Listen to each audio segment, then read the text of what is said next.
doing? My name is Renee. And Gil from the Rich Relationships Refuge. And we're on the road again. As you can tell. And we have a great episode today. Today's episode is called When Life Gives You Lemons, Make Lemonade, Providing Safe Spaces. When you think about a safe space, it's funny that we're looking at right in front of us is a Brinks security truck, armored car just happened to be in front of us. But one thing that we talked about was in past episodes was always bringing some information to you about things that happen in relationships.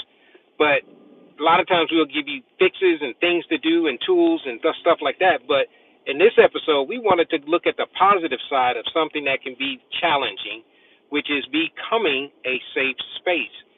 I had this past week, I was at my normal 9 to 5, and I overheard a new person come into our job, and they were talking about something that they were going through and how they felt like they didn't have someone to talk to confide in. And that made me think about why is it that when somebody is going through something, either they don't want to talk about it or they can't find somebody to talk with about what they're going through, which is an element that they have to feel safe to discuss what they were going through. He was going through a bad situation with his now, unfortunately, ex-wife. So obviously I think it had something to do with some of the things that they were going through prior to. But I thought about when you are in a situation or in a relationship, there's always times where you have to be able to confide in your significant other about what's going on in life. And so that's what this episode is really all about. But if you feel like you don't have a safe space or safe person to go to, then you can become one to someone. Yes. And the reason why we're doing this is because in the comments Gil did his episode for the guys. I did my episode for the girls. Hey, you guys watching this now or later, my name is Renee and this is Gil. And we are the Rich Relationship Refuge. And today we're talking about safe spaces. And so someone in the comments said that, yes, we're going through a lot. Because I was talking about unpacking the pain of our past. And we often talk about unpacking the pain of our past. And the reason why it's important to unpack the pain of your past is because if you ever been to the airport and you know that little thing where the bags go around? The carousel? The carousel. Yeah, the carousel. And so all of those bags belong to someone. But just imagine if all of those bags belong to one person. That's a lot of luggage. That's a lot of luggage and baggage. And so the reason why it's important for us to unpack our past is because if you know, let's just say we just each have one piece of luggage that we really like, and this is one piece, you can only carry so much because we're going on a plane. If you don't unpack that bag every time you go on a trip, the things in the bag may not be right for where you're going. You may have packed that bag in the summer. You may have packed that bag in the winter. And so you have to make sure that you're unpacking your bag, which is your emotional pain, your disappointments, your hurts, your dreams, your fears, every single day. And one of the things I was talking to Erin, I was telling her about the importance of all points at the end of the day. Whatever you did, great. So that's something we tell our couples. All your cool points expire at midnight. Yes. So whatever you did that was great yesterday, it doesn't count for today. And so we need to daily unpack the pain of our past so that we can go into relationships. So how do you become a safe place? The most important way for you to become a safe place. Wait, hold that note. Okay. Why are we doing the episode in the car? Why don't you explain that? Oh, okay. We're going to a book signing. What book signing? Our book signing for our book. The Singles Blueprint for Dating and Marriage. We're going to be in Live Oak at the Forum today at 12, from 1 until 2. And so that's why we're doing our live because, of course, we try to keep our word. And so that's why we're doing a live in the car. We're going to the book signing. Okay. Go ahead. Now your point one. And so basically one of the most important things about, like when Gil was saying, they couldn't find a safe space. And someone in our comments said that we have a lot that we're going through, but we don't have a safe space to unload it, to unpack it.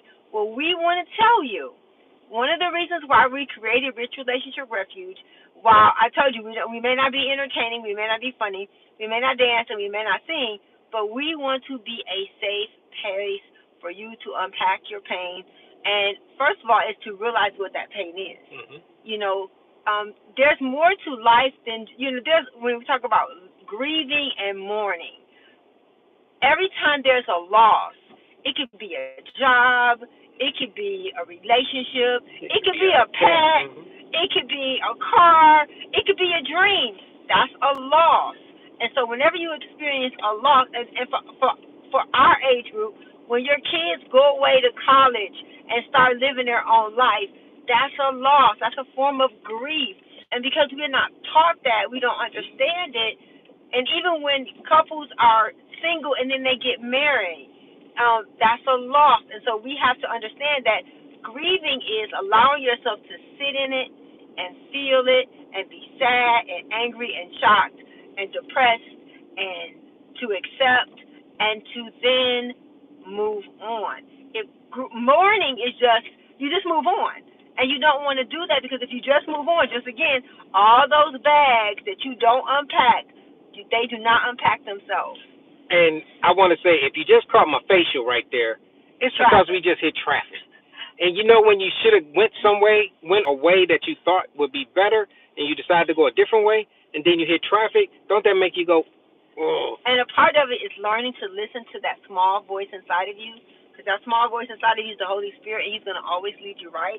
So if he says, hey, don't go that way, don't go that way. Well, that's another sidebar. But going back to the point that you just made about having a bag, going on a trip, and when you don't unpack it, sometimes we have things that have been inside of us for so long that in our present situation, you don't even recognize it or don't even realize when you got a certain item or something happened, and you have been just holding on to it and carrying it for a long time.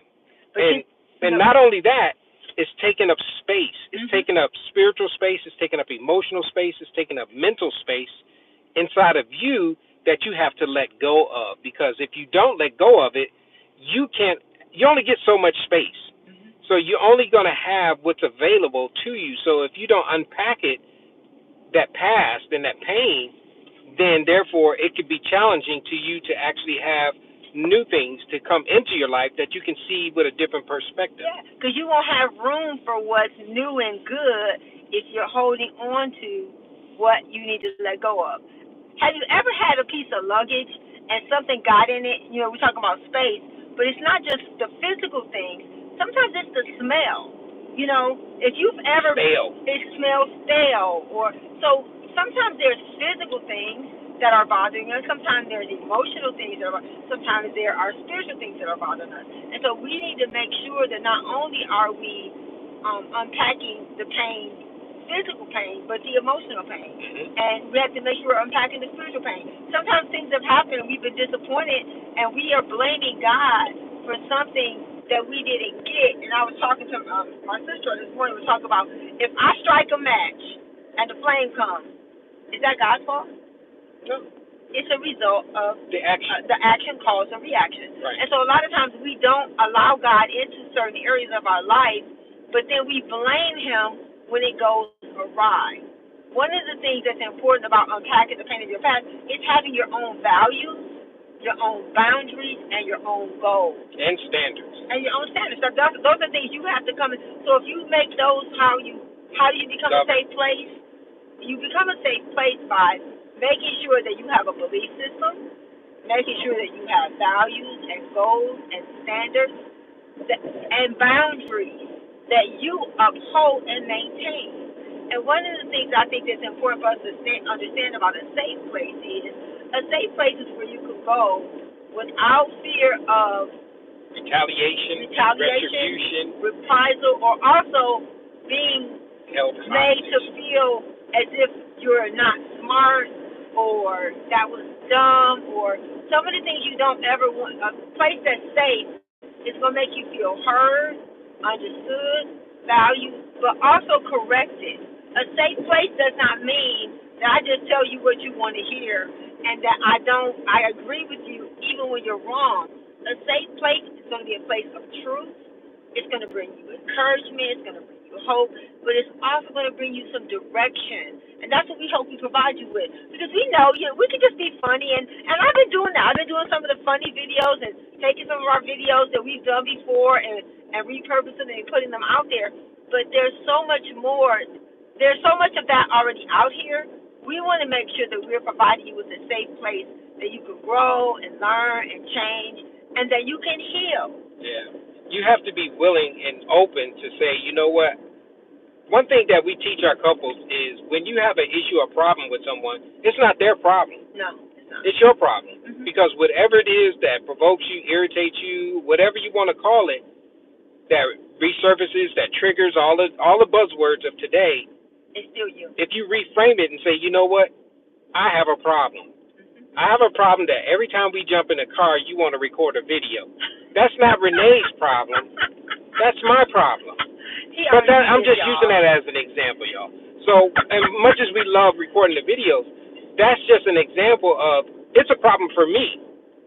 Whether I'm distracted by driving and I don't want to cause an accident or whatever, that's something that you have to do when look inward at yourself and say, you know what, why is this an issue for me? And especially those times where you feel like you either can't bring something up or haven't brought it up, or it keeps resurfacing. When you have issues and challenges that keeps coming up or that is thrown back into your face because it was never dealt with, that is going to prevent you from either being a safe place or having a safe place.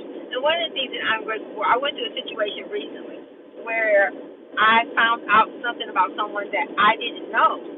And instead of being mad at someone when you find out something about them that you didn't know, you have to ask yourself, why didn't I know that? Why didn't I see that?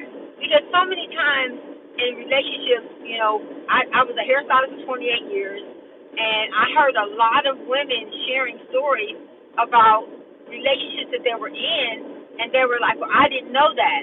So then my question was always, well, why didn't you know that? Or how did you miss it? How did you miss it? And sometimes the reason why you can miss things is because, we live in this internet society where most people are meeting online, they're dating online, so you're getting the best version of them. Meeting someone online and then you don't know somebody until you are with them in different seasons, in different times, in different settings to really know them. And so a part of it is that. And so whenever I find myself in situations where something happens, I always still look at me. What could I have done different? Mm-hmm. What are the questions that I didn't ask? What are the things that I ignored? Did I ignore the counsel of the people around me? And one thing that you brought up a good point that I want to kind of dive into a little bit. Why do we ignore? And you can answer this in the chat. Yeah, tell us now. Have you ever ignored something with somebody you were with, even if it's your spouse or that you're dating, that you ignored it when it was a yellow light or a red light, but you ignored it and still proceeded without addressing it or without talking about it for fear that something was going to happen to the relationship? Well, I think, and I was talking to Andrew this morning, I was saying, I can say for me, when I was younger, and even now I still have to be mindful of it, because I told you guys my parents were both addicts, so I didn't grow up in a home where I was very nurtured and supported and cared for. So I had this desire to please people. And so sometimes when you want to please people, you ignore all those signs because you think that you can love them through them. Love them through the situation. You can't. There's some things you can't love things out of people. You have to be able to love who they are at their worst point and say, okay, even if this never changes, because that's one of the questions we ask our couples. What's the thing about that person you don't like? And if they don't know, then guess what? You haven't been together enough. And if that one thing doesn't change, can you live the rest of your life with that person? Gil is extremely quiet and extremely introverted. That's something that, to me, is a benefit for me because it's teaching me something. But there's going to be this, it's a difference between a personality issue and a character flaw. It's one thing, we're not saying that living with abuse. We're not saying living with physical, emotional, and spiritual abuse. Under no circumstances is that ever acceptable or healthy. But you have to understand what may be a verbal abuse for one person may not be for someone else. And so it's just really, really important that we take the time to learn what it means to be a safe place, learn what it looks like to be in a safe environment. Because sometimes we're so used to environments being toxic and chaotic that when we are in a safe space, it makes us feel uncomfortable because it's unfamiliar to us. And so a safe place is a place where you're going to be at peace. You're going to have a sense of stillness. And it's not necessarily a geographical place. Church can be a safe place. Counseling can be a safe place. Your family can be a safe place. But all of those things can also be unsafe places. So one of the things that I love, Fred Hammond has a song, and he says, when all else fails, I search for the peace. I search for the rest. The Bible talks about how he will give you his rest. If you don't have rest and peace and a sense of calmness or a sense of it bringing you into a better state, that's not a safe place. Right. And when you think about safe spaces, if you want to become a safe space, even in the midst of when you're going through something, you can be that safe space for someone else, because I have to say this, you get blessed more when you're looking outward than when you are looking inward. What I mean by that is when you are looking to help someone else in the midst of something that they're going through, it doesn't have to be tangible resources or money or anything like that. It can just be a time. It could be just listening. It can just be there for them.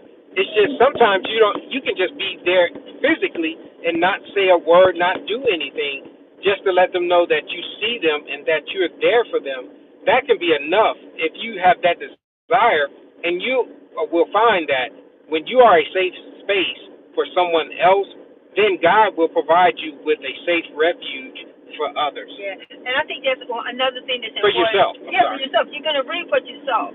So if you become a safe space for someone, when you need a safe space, God will provide you with a safe space. Oh, yeah, absolutely. When we call it Rich Relationship Refuge, that's not just a coincidence, because we realize that you need a safe place. You need a refuge.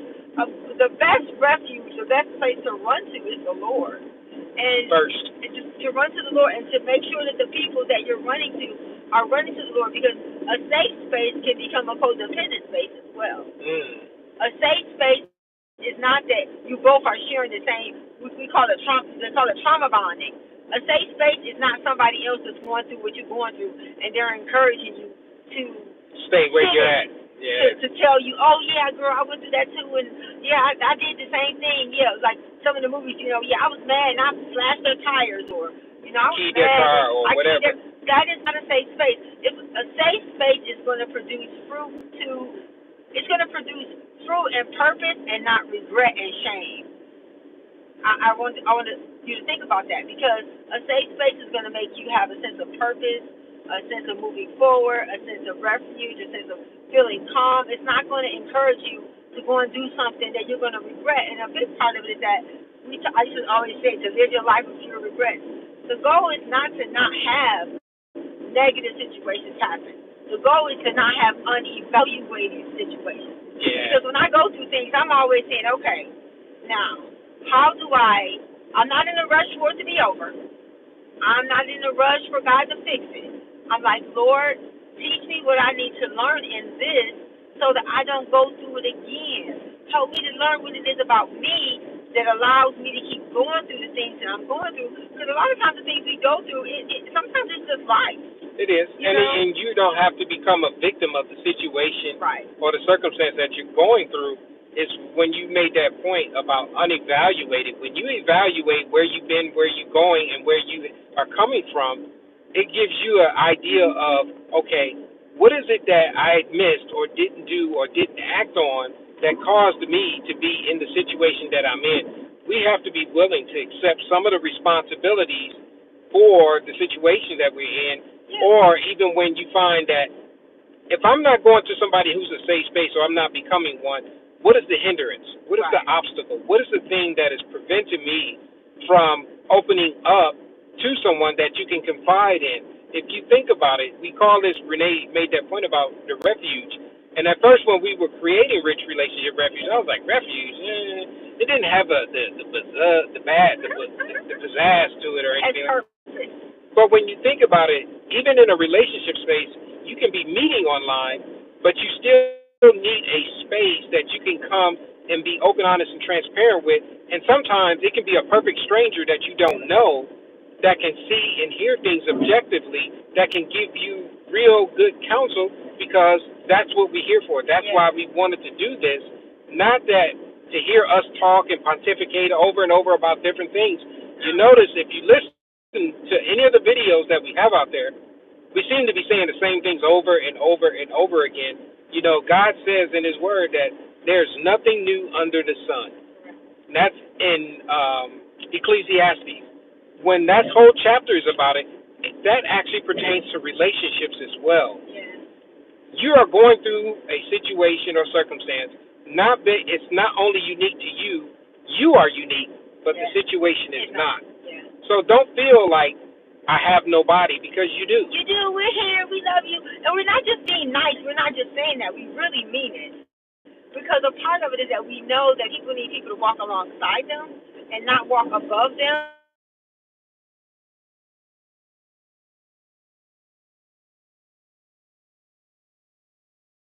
While you're on the path that God has for you, that's the purpose of us being here. That's what we're trying to do. We're trying to help all of us have a safe space, because I really believe that you reap what you sow. So if you are a safe space to someone, and sometimes when you're when you're going through a difficult situation, the last thing you want to do, what you want to do, is you want to isolate, you want to blame, and you want to allow yourself to get into shame. Well, the opposite of that is find someone to serve, find someone to open up to, find someone to share what you're going through, and just listen. Because sometimes you don't necessarily need someone to give you a solution. You need someone to just listen to you and be there for you. One of the things the Lord showed me this week about me, I always say I'm the first child. I'm the child of addicts. And so for me, I have a tendency to be a hero. And so I want to fix things. I want to make things better. I want to have solutions. But sometimes I also need to be a damsel in distress. Or that can make you become a hindrance to what God may be trying to do in that person's life, to avert them from coming to you over and over and over again, where He says, I want them to come to me, right, because I'm going to be there regardless. God forbid something happens to you. I'm human. They need to depend on the Lord more than anything else in any situation, in any circumstance, because that has to be the first refuge that you go to. Is the Lord. But I was saying that because a lot of times as oldest children or as fixers, where are my fixers at? How many of you guys in the audience, you're a fixer? I'm not the oldest, but I am a fixer. We're a fixer. And Gil and I are both fixers, and that's the thing, is that we always have solutions. We're always trying to come up with strategies. We're always coming up with ways. But guess what? Sometimes fixers need help too. And so for the people who are strong, and for the people who are always the people that people go to, make sure you're creating safe spaces for yourself. Because if you're always giving and you're not taking time to be poured into, you're not taking time to be refreshed, to be renewed, then guess what? You're going to start giving people you, and people don't need you. They need Christ. They need wisdom. They need insight. And the thing about catching people, there's a difference. We want to catch people and not catch people. A lot of times, sometimes as church people can be sometimes judgmental, and it's not about giving someone a destination based on their behavior. It's a matter of making people know that God loves them just like they are, but God doesn't want us to stay there. And so we have to be willing to go through the process of, healing and growing and unpacking the pain of our past. So if you're just joining us, we've been driving here and talking about safe spaces on this episode of the Rich Relationship Podcast with Gil Renée, and we appreciate you guys hanging out with us, even when we're doing these short drives and going places and doing things. But we didn't want, while we're going to the book signing for the book over at the Forum at Barnes & Noble. Today at 12 o'clock, from 1 to 2. 1 to 4. Which is it? 1 to 4 from Barnes & Noble in Live Oak. So if you are there, come and hang out. Just come and talk. Whether you get a book or not, just come and say, hey, what's up? We seen you on the video. We appreciate that. But we just wanted to come and spend a little bit of time talking about a topic that kind of has been resurfacing in the comments and in life, that if you're going through it, this may be something to either point you in a direction or give you some strategies and things to think about that can help you through the situation of being a safe space. So for the rest of the time, if you have a question or comment about being in a safe space or looking for a safe space, how do you know if you are not in a safe space? How do you become a safe space? Put it in the comments if you're watching now or watching later. What are some of the things that are important to you in a safe space? Like one of the things that I realized, some of the things you can do when you're trying to recover from something difficult is one, the most important thing to do when you've gone through something difficult is to acknowledge it, to acknowledge your part in it, to forgive. Oh, yeah. One of the things that I love that the Bible said, Jesus said to the people who was crucifying him, forgive them because they don't know what they're doing. When you forgive people, you're less likely to blame them, and it's less likely to make you feel shame for what happened. Because when things happen, I always say things happen through me, not to me. It's all about your mindset. It's all about your perspective. The difference between two people going through the same scenario and then asking one person to recover maybe 6 months and it takes another person 6 years. We were watching this video and this guy, T-Pain, said something I thought was so profound, is it that you had a bad 5 minutes that you talked about all day, or did you have a bad day? And so we have to ask ourselves, that you had all day. That you talked about all day. So you can take something that happened 5 minutes, a brief moment in time. Because I always say, in order to get something out of your heart, you have to keep it out of your mouth. So I'm not saying that you keep reventing, you keep resurfacing it. But no, you need to talk through it and work through it. But not just that you're going to keep harping on it. Move on. Yes, you got to move past it. You won't get over what you keep giving life to by the words that you keep putting on it. And so a part of being a safe space is giving yourself and others the ability and the freedom to share what's going on with them without them. And sometimes you just have to say, hey, am I listening or do you need solutions? You know, prayer is always the best way. You know, it's like, can I pray for you? Because sometimes people just want to talk. They don't want. They may not be ready for any solutions yet. Yep. So we appreciate you guys hanging out with us again. If you in the San Antonio area, you want to come to the Barnes and Noble at the Forum in Live Oak, or is it Church or Selma in that area? It's in Selma. Selma. We have a new book, y'all. So we took the singles blueprint and created a curriculum because we realized that a lot of churches focus on marriage and engaged couples and not necessarily on singles. So where are singles at? Singles.